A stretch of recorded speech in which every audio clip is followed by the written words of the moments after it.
whatever we have built over the years for the investors or for the advisors and whole community, we think that we believe there was a gap in the fixed income instrument in India, particularly. There were no innovative products were coming. Debt funds and fixed deposit the banks were definitely not able to beat the inflation. So where we alternative companies come into picture and kind of delivered double-digit returns consistently over the many years when COVID kind of situation came, and we have done that. So how we have done that? So starting just introduction that the company was founded in 2015, registered with RBI. So what we are doing is we are working into peer-to-peer investment space.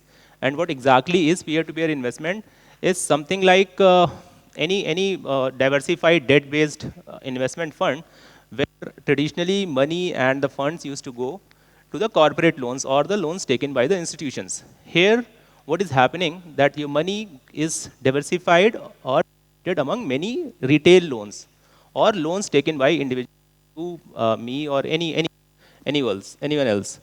And we had this kind of exposure, but through bank FDs and savings account. But there, the returns were not being passed to us. And if we see some data from the past, retail or loans given to individuals or personal loans or credit card loans, these kind of loans have performed way better than corporate loans in terms of net interest margin, net profitability, NPA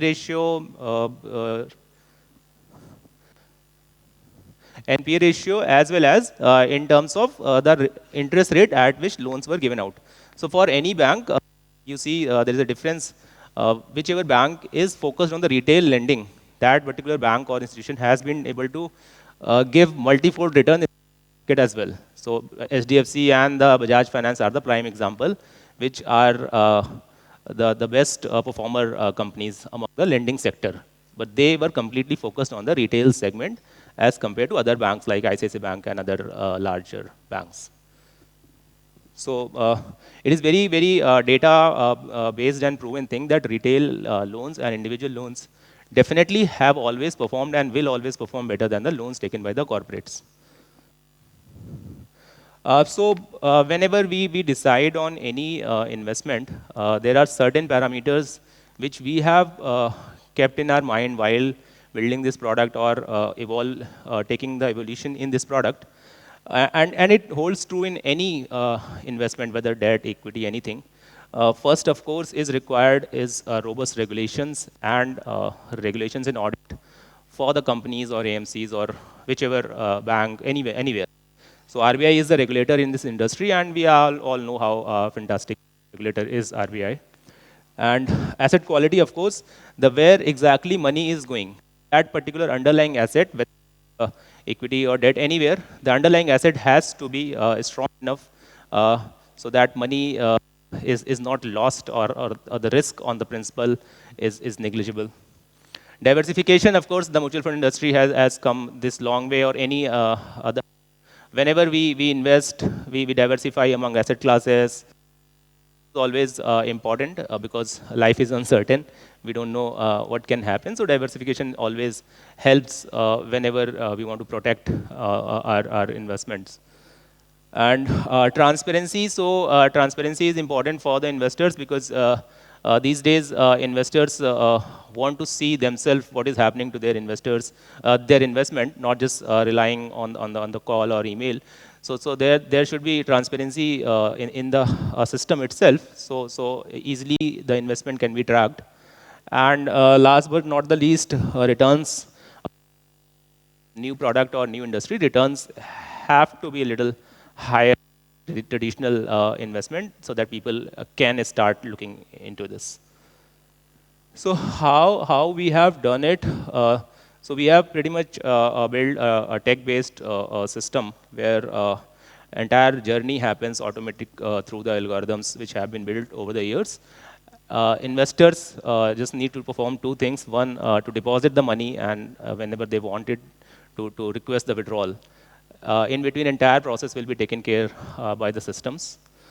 So, being said that peer-to-peer company and money is being diversified into loans, so most important things is how we are getting those loans, and what is the credibility of the borrowers, what is the credit worthiness of the borrowers, and how we are checking that, and how we are bringing those kind of borrowers into this system, because there are many large lending companies, banks, everywhere the personal loan is available. Why would a good person will come to a platform where the net returns, net cost will be a little higher, but how we will bring those kind of loans or borrowers? This is the investment plan. I think we can come back to this later. So whenever we invest, first is the counterparty risk that we face. So in the peer-to-peer industry, RBI has done a very great job by mandating all the companies to work on a trustee and escrow and trustee model, so that the counterparty risk is not there. Whatever money deposits are taken by the P2P companies goes to escrow account, which has to be trustee monitored escrow account, so that the money cannot be misused. The money can be only utilized for the purpose of giving the loans to the borrowers which are registered on the platform. And whenever the money is being repaid, that money will come back to escrow account, and then from there it can be repaid to investors only. The money cannot be utilized by for the operational purposes or any other purpose by the companies. So, and that also brings to answer of a question that what happens if the P2P platforms are not there. Then also the loans are valid on paper. The technically loans have been given by the investor. Money will come back to escrow account. From there, it will be paid to investors only, not to any platform. So counterparty risk is very much eliminated here. Second thing is how we will generate the returns. So pretty much we try to generate a particular IRR from the borrowers. And earlier the system was that it was pretty much of a marketplace where we used to transfer entire risk and entire profit to the investors, keeping a certain cost to ourselves. But that model was not being scaled. Investors were not pretty much happy with the volatile returns that they were getting. So in order to provide a fixed return, this is a model where I think more or less every company has settled on, where we generate a certain amount of IRR from the borrowers. We pay a certain amount of interest to the investors, and the remaining can be utilized for fulfilling their defaults, and then taken as a profit and the cost for the company. So we have decent amount of margin, where pretty much 8 to 10% of kind of margin. We can first take the hit on our cost and profits, and adjust the NPS from this particular percentage. So this is a pretty good amount of gap in terms of performance of the kind of loans we are talking about here. In general also, if you see the personal loan or in any kind of data, these kind of NPS are very much unprecedented. So how we are sourcing the loan? So we have I think slightly different model here. The 100% of our loans are being sourced from the lending companies market who are operating currently at a good scale. I think title से भी हमारी जो presentation का title था, वो भी शायद इस बात को थोड़ा क्लियर करेगा कि हम 100% लोन सोर्स करते हैं lending companies जो मार्केट में ऑलरेडी ऑपरेट कर रही हैं, and these are the big size companies. We'll show the names. Those are the large companies, digital lenders और NBFCs, जिनके साथ मिल करके इधर हम को लेंडिंग करते हैं. मतलब को लेंडिंग का मतलब है कि कुछ पार्ट ऑफ लोन हम फंड करेंगे, कुछ पार्ट ऑफ लोन वो फंड करेंगे, या फिर 100% लोन हम फंड करते हैं. तो सोर्सिंग उनके थ्रू करने से हमें बेनिफिट क्या मिलता है कि lending is an expert business and they have created a good setup. So collaboration में हमें ये हेल्प मिलती है कि उनके पास जिस चीज़ की एक्सपर्टीज़ है, लोन लाने की एक्सपर्टीज़ है, उनसे ही हम अच्छा लोन लें. As a investment platform, it is our duty to bring whatever the best form of loans available in India, available throughout the country. We bring in those loans in a portfolio of our investor. So in order to do that, we have collaborated with a lot of companies. Some of names I'll give in the subsequent slides. And also what type of loan is important. So these are the type of loans where we are mainly focused. Uh, so zero cost EMI or subvention based loans, these loans have all for any institution. Every credit card company has started doing this, Bajaj and everywhere. So where the borrower does not pay any interest, interest is paid by the seller. So borrower gets a zero cost on a loan or whatever product he's purchasing. Another good thing here is the money directly is being disbursed to the seller's bank account, so that there is no risk of misuse of fund. So borrower cannot take the money and not use for the purpose he has taken the loan for. So this is one type of loan where we do. A second type of loan, we call it merchant loan. These loans have been specifically designed for the working capital to small businesses. Loan amount varies from, in our case, from 10,000 rupees to 2.53 lakh rupees. And loan is being given based on the CIBIL and income, as well as income happening on the QR code. So whatever income is happening on the QR code, and a lot of businesses nowadays does a big part of their business on QR or online through. A lot of, in more or less, a lot of cities, people pay through Paytm and everywhere. So we have collaborated with Khatabook, RapiPay. RapiPay is a subsidiary of Capital India, which is a listed company, and OK Credit for sourcing of these loans. So whenever borrowers apply on their app for the loan, their sales data on the QR code is received by our system. Okay, thank you. So that way, and the good thing here is that EMI is broken into daily installment. That gives a very high level of collection efficiency there. And personal loan, we had kind of slowed down there, but recently we have collaborated with Navi FinServe, promoted by Mr. Sachin Bansal, ex-Flipkart. So their loans are CRISIL rated A, and I think total book size is around 10,000 crore, and as per audited financial, NPA is close to 0.3% only. So there we'll be increasing our exposure in the personal loan space. Average CIBIL there is around 750. And also we do some line of credit with money tap and loan tap. So these are the kind of loan where we get a mix of borrower in tenure, loan amount, throughout the country, geography-wise, demography-wise. In every way, we get a lot of a diversified portfolio. So that helps us to reduce the risk, not eliminate, but yes, of course, manage and reduce the risk. These are some parameters which are pretty standard. I think all of lending companies do that. So I'll just have to skip. I'm running extra time. So these are the parameters which are used by the system to assess the worthiness or the loan amount given to the borrower. Diversification, we diversify the investment a lot in the ticket size of 500 per loan. First, we diversify in the loan type wise, the loan company wise, and then in the ticket size of the borrower. So anybody given 50,000 will be diversified into 100 loans, and anybody gives higher amount, there the per loan amount can go to 1,000 rupees also, and so for 10 lakh, the people will have around 1,000 loans. So this level, we will have a diversification. So the NPA, whatever are happening, those will happen. We are doing a little less than 1% of the NPA, and we are very much sure that these kind of NPA will remain there. So the net returns will not be impacted for the investors with the help of diversification. These are the few companies with which we are working. So these are the decent sized companies doing great amount of business, and all of them are diversified and different in their own way. So that gives us a good amount of sourcing. So they provide us the loan, we fund the borrower repays, the money comes back to us, and it keeps on rotating till the time money investment tenure of the investor is matured. So that way, overall, good amount of risk mitigation happens automatically in the investor's portfolio.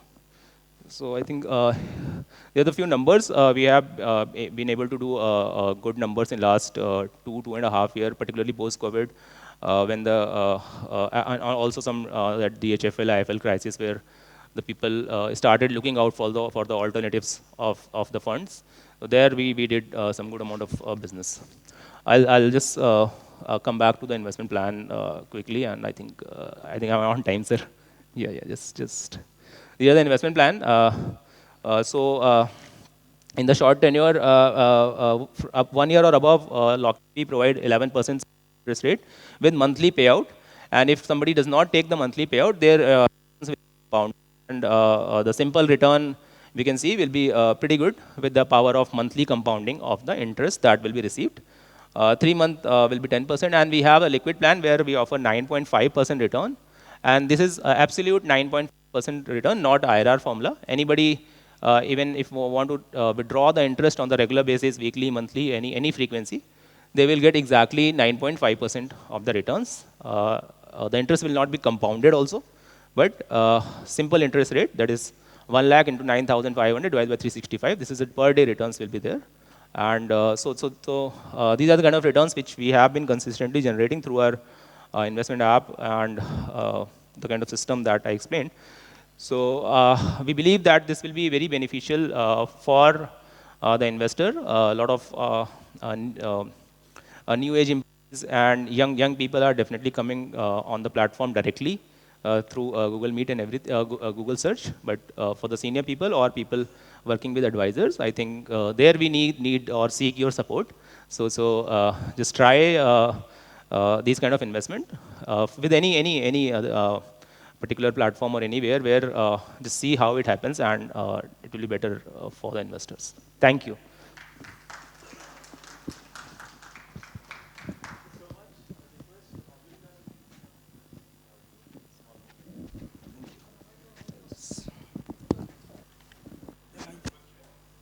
Yeah, please, sir.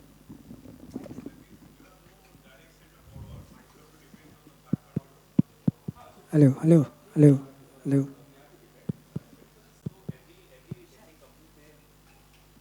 So every no, we do not accept the direct application by the borrowers. So our idea is to collaborate with the companies who are already lending to the borrowers, and they need the capital, the source capital. They raise NCDs, like Navi raised NCD at 9.5 and 10%. The NCD money goes to the same kind of borrower, same borrower where we are giving money to through co-lending. So that way, there are a lot of companies, and all these companies require capital. So either they raise directly on their balance sheet, or they can easily collaborate with the P2P companies where the scale is unlimited, and it is created a kind of win-win situation for both. So because as an investor, if I want to take exposure in the some good personal loan, I either go to invest my money in bank, in savings account, FD, or I can participate in the NCDs raised by these companies. But their NCD, the risk is concentrated. Also, not everyone understands what exactly is NCD, secured hai, unsecured hai, security mein kya security hai.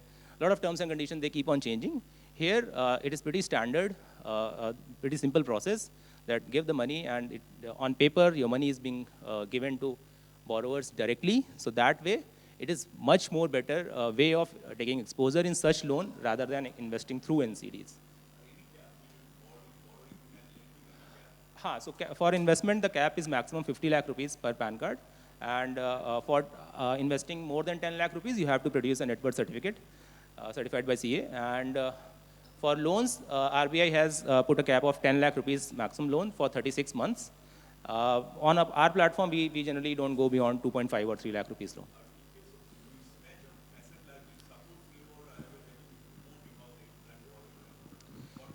So, yes, this is a constant tussle or a constant day-to-day fight for any B2B companies. You have to keep balance on the both sides. So, usually, whenever the deposits, are increasing, we kind of slow down our marketing thing, reaching out to people and asking for the investment.